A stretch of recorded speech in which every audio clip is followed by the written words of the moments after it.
What's up guys, this is Miasin, and today I woke up to some really unfortunate news. Honestly, I was not really expecting that, and I'm quite disappointed by Konami with this one because I think they had the potential to really turn YCS Vancouver and potentially the Worlds into two extremely interesting events. That's not gonna happen because look at what they've just posted. So duelists, please note the next Forbidden Limited List update won't be for a while. Adjustments will be made sometime after this year's Yu-Gi-Oh! Trading Card Game World Championship. Stay tuned. In case you didn't know, the Worlds event is going to be at the very end, I believe, of August, and then YCS Vancouver is like mid-August. So yeah, if it's after the Worlds, then it's gonna be somewhere in September. It could be before YCS Lille and YCS Lima, which by the way are happening at the exact same time, which I also find to be quite unfortunate because I actually love both of these places and I wanted to attend both of them, but now I'm kind of stuck between choosing either France or Peru, which is not really what I wanted, but it is what it is.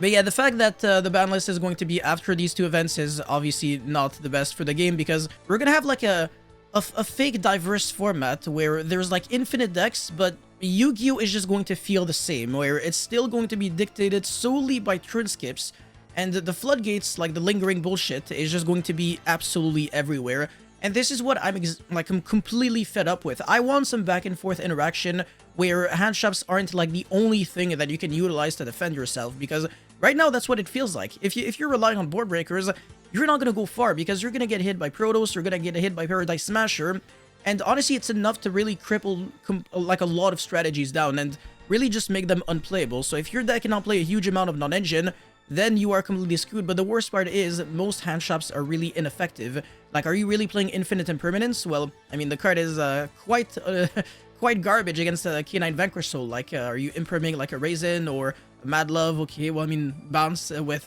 you know, Burger or Caesar, and you're basically just hand looping yourself for one. Which, so it would have been nice if we had a ban list that just destroyed all the current existing decks that came from Alliance Insight. And I mean, I guess the decks before, because Alliance Insight is really like the set that absolutely messed everything up. Duelist Advance, honestly, is like a fake set. It changed like virtually nothing. It's like Automat Raziel, which is good, but it's still like Raziel Mitsurugi is still by far the most played version. And then, yeah, Lunalight, which is irrelevant in the Duelist Advance format, but it becomes very, very relevant in Justice Hunters. But still, like, the fact that we're gonna have Justice Hunters, but the format is still going to be like defined by all the degeneracy that carried over from Alliance Insight and Duelist Advance really makes it so that the new set is not going to have as much as of an impact for the game as, you know, Konami would like to.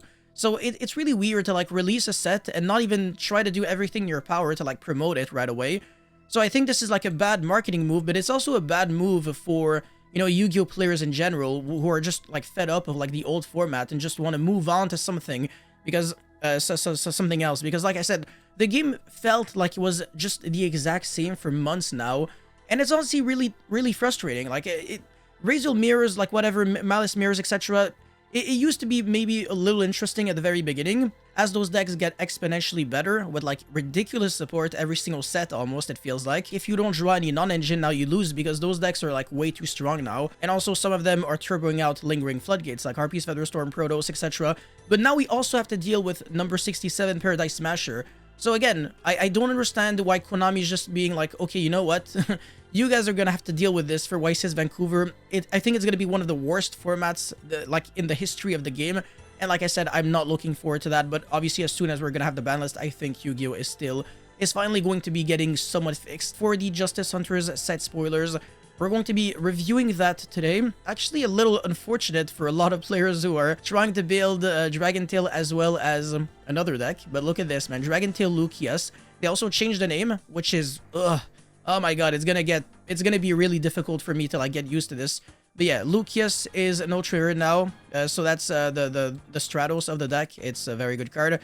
Femina changed to Femina, and then Pan is still Pan, Urgula is still Urgula, and then Muller is now Mululu. I think that was like the real name of the card before. It's just that the way it was translated was incorrect, I think. And then yeah, Arthalion, that also changed. I think it used to be Altharion. I'm not sure, but pretty sure. Yeah, it used to be Altharion. So they actually just flipped the L and the R, which makes the pronunciation so weird. Gualamel, I'm also pretty sure they changed the name a little bit. Like, this is an Ultra, this is an Ultra. and then Ultra, Ultra. All the good cards are Ultras. Like, you need 3 of this, you need 3 of this, you definitely need 3 of this, and you need 3 of this. Holy crap, Dragon Tail is ultra expensive. Ugh. Yeah, not good for Dragon Tail players, like I said. Edgem package is not good in the deck. It's not gonna see play. It's seeing like a little bit of copium play. I mean, it's used to at first with like King of the Swamp and stuff, but now it's just outdated. Like, there's no reason to like play it anymore because K9 and Fiendsmith and, you know, other engines are just much better, and even Despia. Anyways, for Yummy, this is also where it gets a little unfortunate for the Yummy players. So Cupsy Yummy is the Stratos, the one that searches any Yummy card that is an Ultra, and then Cookie and Lollipop. So all the main deck monsters, they're all Ultra Rares, and you need 3 of each of these cards. So I think the Yummy Core is going to be ultra expensive. And then the Link one is also an Ultra, you need 3 copies of that. And then the Synchros, what do you know? You only need 1 copy of each, and they're rare. So all the 3 of so far are expensive. Now, the Field Spell that revives and the Field Spell that pops, both of them are at 1. They're 1-ofs and they're rares. And then Surprise is anywhere between like a 1 to 3 of, and this one is a super rare. And Yummy the Redemption is the trap card that sucks. Nobody's going to be playing that, so it's completely irrelevant.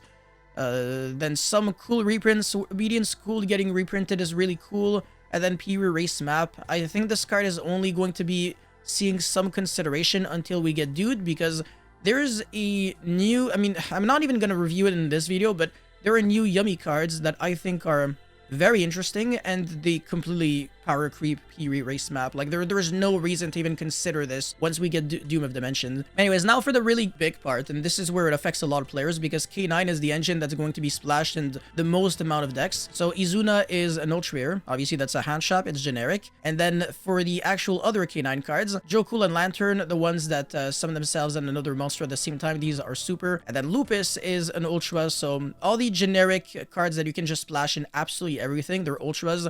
And then all the K9 engine cards are super or lower. So Ripper and the 2 level 5s, the special, they're a super. And then Hound, the Xyz monster that you pretty much never make, is a rare.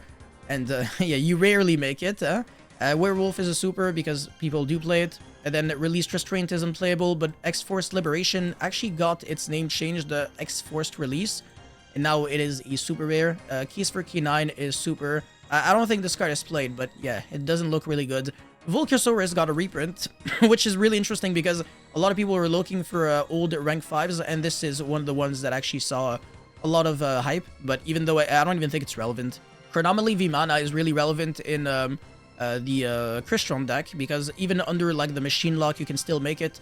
However, it is a light attribute monster, so it is not the easiest to make with the K9 cards.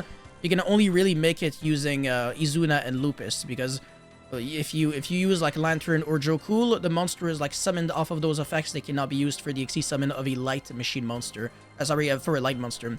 Anyways, Imperial Princess Quinquery, this is the one that can give the Gimmick Puppet Nightmare to the opponent. And by Gimmick Puppet Nightmare, I mean Artifact... forgot the exact name, actually. Artifact Mjolnir. There you go. I'm gonna make a video on that. A lot of irrelevant stuff. Cross Sheep. Yeah, this is like your best friend for Contact C in... the Yummy deck. The Herald of Arclight, Metal Martial Marcher, Hornet Drones. Konami knows exactly what they're doing. And then Archfiend Seraph, out of all the monsters they could have reprinted. Super Rush Recklessly? What is this doing here? Artifact Durandal, very interesting. 67 Paradise Smasher, there you go. Everybody's going to be able to FTK and Twin Skip the opponent now. This is beautiful. This is fun for everyone. This card should 100% get, like, emergency banned. It's really frustrating. And then Nash Knight and CXC's Nash Knight. So yeah, that's really nice because Nash Knight was going up in price for quite a while, since it was a card that obviously everybody that was planning on playing the K9 engine absolutely had to play. This is a ridiculously overpowered card, especially if it's easy for you to make rank 5s, right? You just attach like any other monster, you get like Masquerade underneath, and then you make CXC's Nash Knight, and then you transform into the number C104 Umbral Horror Masquerade, which has like one of the best effects ever. Yep, overall this set is going to be massive. I cannot wait to like fully review all the 3 different archetypes, so Yummy, K9, and Dragon Tail.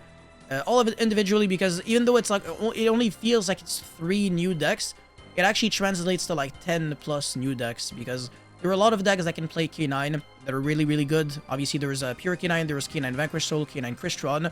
And then for Dragon Tail, there's like several variants. Actually, I think there was more Dragon Tail variants than K9 variants, but yeah, there's Dragon Tail K9, Dragon Tail Fiendsmith, Dragon Tail Despia, Dragon Tail Shadal, whatever. I've seen a lot of things in the OCG. They get pretty creative. And then for Yummy, I think there's like only really pure Yummy. There's also Yummy Fiendsmith, but I think that's copium and not worth playing overall. But yeah, there's also like some other things that you can do. But yeah, back to like the ban list. I'm just like I said, really disappointed. Konami could have done better.